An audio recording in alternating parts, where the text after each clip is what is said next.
ارشد القادری صاحب اپنی کتاب میں لکھتے ہیں، یہ واقعہ بیان کرتے ہیں کہ ایک ملک کا بادشاہ تھا، بڑا ظالم تھا، بہت زیادہ ظلم کرنے والا تھا، بہت زیادہ لوگوں پر ظلم کرتا تھا۔ لوگ اس کے ظلم سے پریشان تھے، لوگ اس کے لیے بد دعائیں کیا کرتے تھے کہ یہ بادشاہ جلد سے جلد ہلاک ہو جائے۔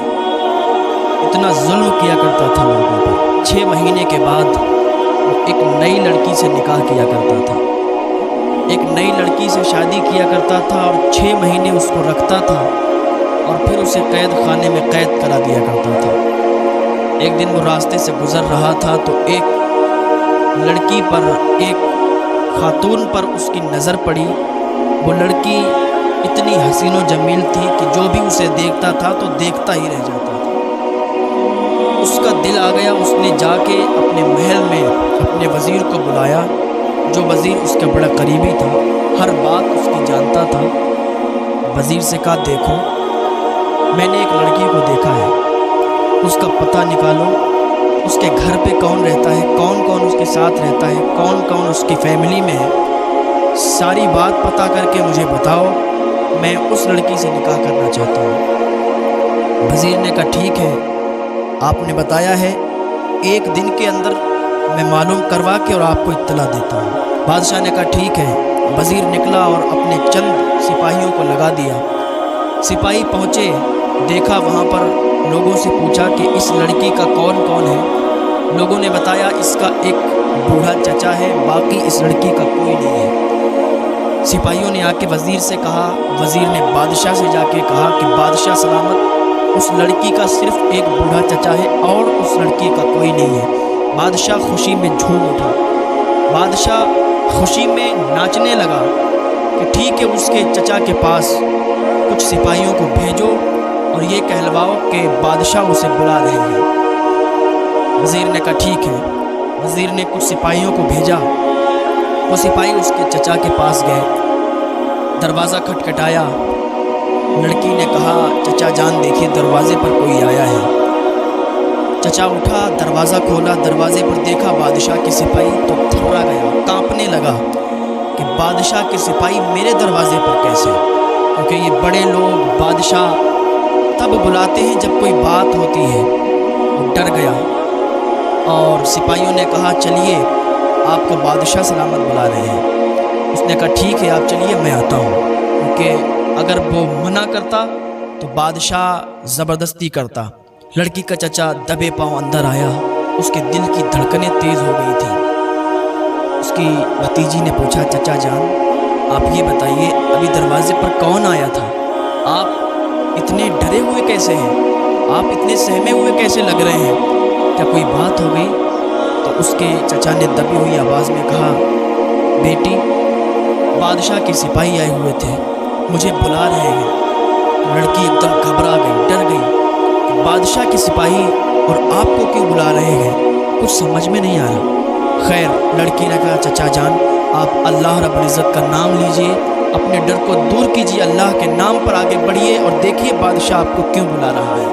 کہا، ٹھیک ہے بیٹی۔ اس کا چچا بادشاہ کے یہاں گیا تو بادشاہ نے اسے بڑی عزت کے ساتھ ایک تخت پر بٹھایا، ایک الگ جگہ، مخصوص جگہ بٹھایا، بڑی عزت و تعظیم کی۔ پھر وزیر نے اس سے کہا کہ سنو، بادشاہ سلامت کا آپ کی بھتیجی پر دل آ گیا ہے اور آپ کی بھتیجی سے بادشاہ سلامت نکاح کرنا چاہتے ہیں، اپنی محل کی اس کو ملکہ بنانا چاہتے ہیں، اس کو رانی بنانا چاہتے ہیں، بس آپ تیاریاں کیجئے نکاح کی۔ جب اس نے یہ بات سنی تو کانپ گیا اور دبے لہجے میں کہا، وزیر سے کہا کہ آپ یہ کیا کہہ رہے ہیں؟ ہم چھوٹے لوگ ہیں، ہم اس عزت کے لائق بھی نہیں ہیں جو آپ نے مجھے دی ہے، اور آپ ہماری بھتیجی کے لیے کہہ رہے ہیں کہ نکاح بادشاہ سلامت کرنا چاہتے ہیں۔ ہم غریب لوگ ہیں، چھوٹے لوگ ہیں، آپ ایسا نہ کریں۔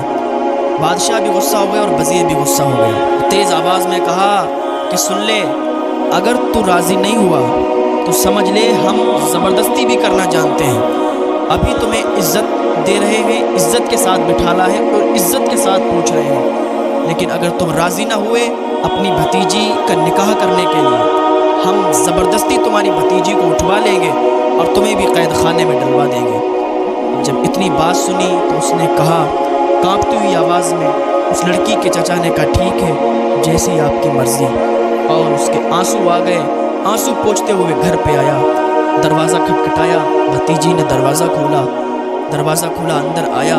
بھتیجی پوچھنے لگی چچا جان مجھے بتائیے کیا بات ہے، آپ اتنے پریشان اتنے غمگین کیوں ہیں؟ چچا جان کیا بات ہوئی؟ محل میں آپ گئے تھے، کیا بات ہوئی؟ بادشاہ نے کیوں بلایا تھا؟ اس کے چچا نے بھرراتی ہوئی آواز میں کہا بیٹی بادشاہ نے تجھ سے نکاح کا پیغام دیا ہے اور وہ تجھ سے نکاح کرنا چاہتا ہے۔ میں نے منع کیا تو کہتا ہے کہ تمہاری بھتیجی کو سپاہی اٹھوا لیا جائے گا، اور کہتا ہے کہ تمہیں قید کر دیا جائے گا۔ اب بتاؤ بیٹی میں کیا کروں؟ تو اس لڑکی نے کہا چچا جان آپ پریشان مت ہو، پریشان ہونے کی ضرورت نہیں ہے، اگر رب کو یہی منظور ہے تو میں خوشی خوشی اس کے نکاح میں چلی جاؤں گی، قربان ہو جاؤں گی میں، آپ پریشان نہ ہو۔ اب بادشاہ تک پیغام پہنچا دو کہ ٹھیک ہے میری بھتیجی تیار ہے، وہ آپ سے نکاح کرے گی۔ بادشاہ تک پیغام پہنچایا گیا، بادشاہ نے سنا تو بادشاہ خوشی کے مارے اچھل کودنے لگا اور کہا ٹھیک ہے تیاریاں شروع کی جائیں۔ بادشاہ نے تیاریاں شروع کروا دی۔ دن بادشاہ نے تاریخ مقرر کی تھی کہ اس دن نکاح ہوگا، اور وہ دن بھی آ گیا۔ بادشاہ نے اس لڑکی سے نکاح کیا اور رخصتی کی اور اپنے محل میں لے گیا۔ جب محل میں پہنچی تو پھر اپنا تاج شاہی جو ہیرے جواہرات سے جڑا ہوا تھا وہ اس کے سر پہ رکھ دیا۔ اب وہ کوئی عام خاتون نہیں رہی، اب وہ اس کے محل کی ملکہ بن چکی تھی، اب وہ اس کے محل کی رانی بن چکی تھی، اس بادشاہ کی بیوی بن چکی تھی۔ لوگ اس کی عزت کر رہے تھے، کنیزیں اس کی تعظیم کر رہی تھیں۔ جب بادشاہ کا نکاح ہو گیا تو نکاح سے پہلے تو بادشاہ کو یہ بہت اچھی لگتی تھی، بہت حسین و جمیل لگتی تھی، لیکن نکاح کے بعد اس کا دل پھیکا پڑنے لگا۔ اب اسے وہ حسن نظر نہیں آتا تھا، اب اس میں اسے وہ چمک نظر نہیں آتی تھی۔ بادشاہ کا دل اس سے پھیکا پڑنے لگا اور یہ بھی گھٹ گھٹ کے اس محل میں جینے لگی۔ اب اس کا کام کیا تھا؟ 5 ٹائم کی نماز پڑھتی، اللہ رب العزت کی عبادت کرتی، اللہ کو یاد کرتی، دعائیں کر کر کے رویا کرتی تھی۔ ایسے ہی 6 مہینے گزر گئے۔ جب 6 مہینے گزرے تو ایک خاتون آئی اس کے پاس اور کہنے لگی اے بی بی، اے ملکہ، آپ کو معلوم نہیں ہے یہ بادشاہ بہت ہی ظالم ہے، بادشاہ بہت ہی ظلم کرنے والا ہے۔ اس خاتون نے کہا اے ملکہ، اس نے بہت سی لڑکیوں کی زندگیاں تباہ کی ہیں، اس نے بہت سی لڑکیوں کی زندگی برباد کی ہے۔ تمہیں معلوم نہیں ہے اسی محل کے اندر ایک قید خانہ ہے، ایک تہ خانہ ہے، اس کے اندر کئی لڑکیاں قید ہیں اور ان کی زندگی برباد ہو چکی ہے، اور کوئی کئی سال سے ہے، کوئی کئی مہینے سے ہے۔ میں یہ سمجھتی ہوں کہ آپ اللہ کی نیک بندی ہیں، آپ اللہ کا ذکر کرتی ہیں، اللہ کی عبادت کرتی ہیں، مجھے یہ لگتا ہے کہ آپ ان کو بچا لیں گی۔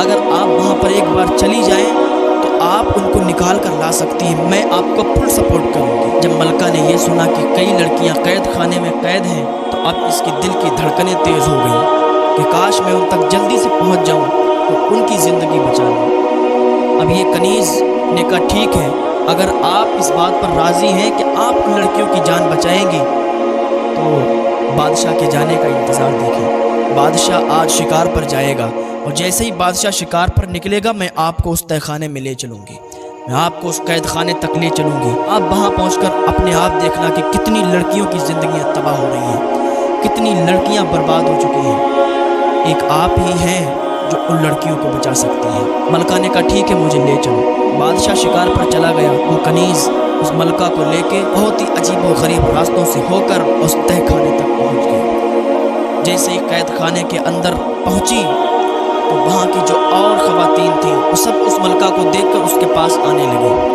اور کہنے لگی خوش آمدید، آئیے آئیے، اور کہنے لگی شاید آپ بادشاہ کی بیوی ہیں اور بادشاہ نے آپ کو 6 مہینے کے بعد یہاں قید کر دیا ہے۔ اس نے کہا نہیں نہیں، تمہیں معلوم نہیں ہے مجھے بادشاہ نے قید نہیں کیا ہے، اب ہم تم سب کو چھٹانے کے لیے آئے ہیں، اب ہم تم سب کو رہائی دلوا دیں گے، تم سب کو یہاں سے رہا کروا دیں گے۔ تمہیں معلوم نہیں ہے ہم یہاں قید خانے میں آئے نہیں ہیں، ہمیں کسی نے بھیجا نہیں ہے، ہمیں بادشاہ نے یہاں نہیں بھیجا ہے، ہم قید نہیں کیے گئے ہیں بلکہ ہم آپ کو قید خانے سے چھڑانے کے لیے آئے ہیں۔ تو ان میں ایک بوڑھی عورت تھی جو قید تھی، آئی اس ملکہ کے پاس اور کہنے لگی ملکہ تمہیں معلوم نہیں ہے یہاں جو بھی آتی ہے اسی طریقے سے لائی جاتی ہے، ذرا پیچھے مڑ کے تو دیکھو تمہارے ساتھ جو کنیز آئی تھی کیا تمہارے پیچھے کھڑی ہے؟ جب ملکہ نے پیچھے مڑ کے دیکھا